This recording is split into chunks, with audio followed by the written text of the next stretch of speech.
हरियाणा प्रदेश कांग्रेस की प्रदेश अध्यक्ष कुमारी शैलजा पूर्व मंत्री ओम प्रकाश जैन के निधन पर उनके परिवार को शोक प्रकट करने पहुंची, तो भाजपा पर निशाना साधते हुए कहा कि भाजपा हमेशा ही तुगलकी फरमान जारी करती है।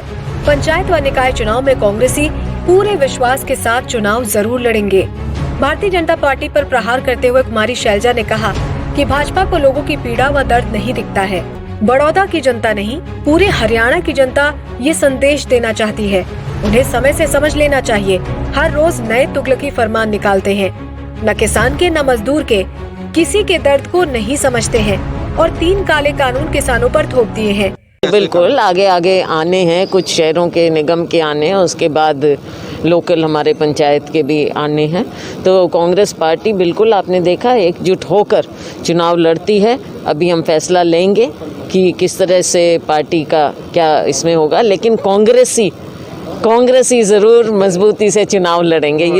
ये बात मैं आपको विश्वास से है। भारतीय जनता पार्टी को तो सामने कुछ खड़ा दिखता नहीं है, लोगों की पीड़ा नहीं दिखती है, उनका दर्द नहीं दिखता है। और जो मैसेज बड़ौदा की जनता ही नहीं बल्कि ये पूरे हरियाणा का माहौल है, और जो ये संदेश हरियाणा की जनता देना चाहती है वो इन्हें समय से समझ लेना चाहिए। रोज़ नए ये फरमान निकालते हैं, तुगलकी फरमान, ना किसान की ना मजदूर की, किसी के दर्द को नहीं समझते। वो 3 काले कानून छोड़ दीजिए, अभी तो देख लीजिए, अभी भी ये बाज नहीं आ रहे हैं। किसानों को जो पंजीकृत हैं फिर पंजीकृत करना है, क्या करना चाह रहे हैं ये? तो हर तरह से जो हमारा अन्नदाता है, हमारा मजदूर है। प्रदेश अध्यक्ष ने कहा कि पूरे प्रदेश की अर्थव्यवस्था किसानों पर आधारित है, ये उन्हें ही खत्म कर देंगे तो कैसे प्रदेश चलेगा। पानीपत उद्योग नगरी है, स्मॉल मीडियम उद्योग यहाँ पर खत्म होते जा रहे हैं।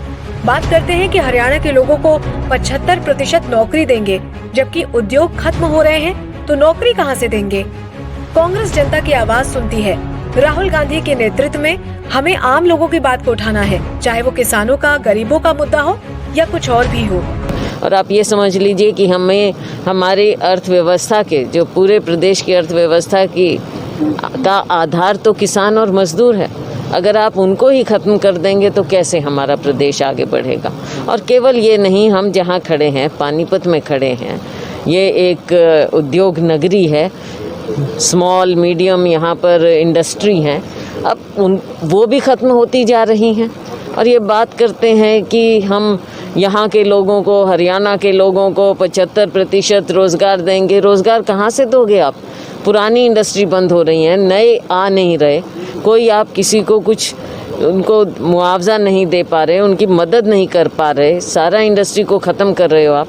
तो ये तो बरगलाने की बात करते हैं, असली बात इनको समझ नहीं आती। ऐसा है, कांग्रेसी जनता की आवाज़ सुनते हैं राहुल जी के नेतृत्व में कि हमने आम लोगों की बात को उठाना है। तो चाहे कोई भी मुद्दा हो, चाहे किसानों का मुद्दा था, चाहे गरीबों का मुद्दा, चाहे कुछ भी हो। प्रदेश अध्यक्ष ने भाजपा पर प्रहार करते हुए कहा कि एक तरफा फैसला लेते हुए जो सरकारी मेडिकल कॉलेज की 53,000 से 40 लाख फीस में वृद्धि की है, अब कोई साधारण आदमी कैसे डॉक्टर व इंजीनियर बनने की सोचेगा। तो आप मेडिकल फीस की बात ले लीजिए, कल हमारे लोग डीसी को ज्ञापन भी देंगे उसके बारे में। कैसे आपने एक तरफा फैसला करके ये नहीं देखा कि हमारे यहाँ जो सरकारी ये जो संस्थान है, यहाँ पर कौन जाते हैं? आम साधारण परिवारों के लोग। अगर बच्चा, वो कोई भी बच्चा पढ़ाई में तेज़ होता है तो माँ बाप कहते हैं देखो तो डॉक्टर बनाएंगे, इंजीनियर बनाएंगे। अब कोई साधारण परिवार का बच्चा डॉक्टर कैसे बनेगा? आप मुझे ये बता दीजिए।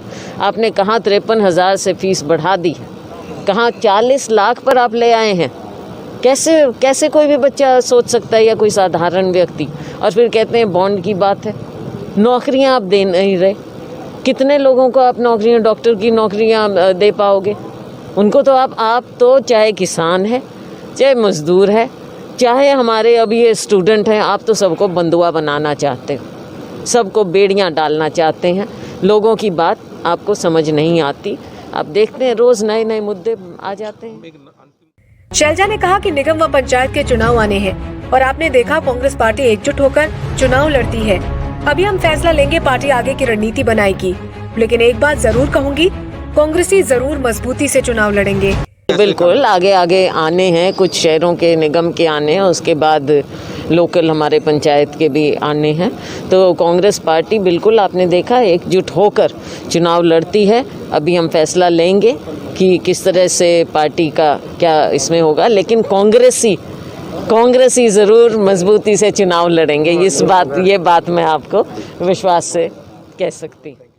पूर्व मंत्री के निधन पर शोक प्रकट करते हुए उन्होंने कहा कि उनके जाने से बहुत बड़ा नुकसान पार्टी व लोगों का हुआ है। हम उम्मीद करते हैं कि आगे उनका परिवार ऐसे ही समाज सेवा में लगा रहेगा।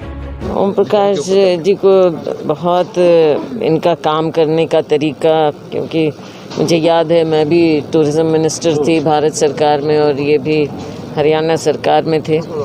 बहुत रुचि लेते थे और कि भारत सरकार से हरियाणा को ज़्यादा से ज़्यादा हम प्रोजेक्ट्स दें, पूरा इनका इंटरेस्ट होता था पूरे हरियाणा के प्रति, ना केवल यहाँ के लिए।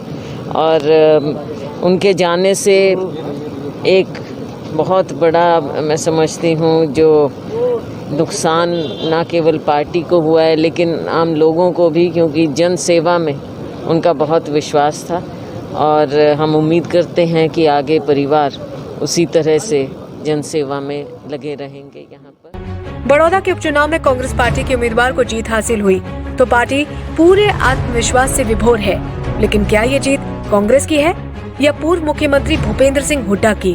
बहरहाल प्रदेश अध्यक्ष काफी खुश नजर आ रही हैं और निकाय व पंचायत के चुनाव कांग्रेस पार्टी मजबूती से लड़ने की तैयारी कर रही है। अगर इन चुनावों में भी कांग्रेस पार्टी बड़ौदा की तरह परिणाम लाती है तो भाजपा को गहन मंथन करना होगा, क्योंकि अब तो वो कह रही है कि कांग्रेस की परंपरागत सीट थी, लेकिन परिणाम भाजपा के अनुकूल नहीं आए तो फिर क्या कहेगी? Bureau report, A1 India.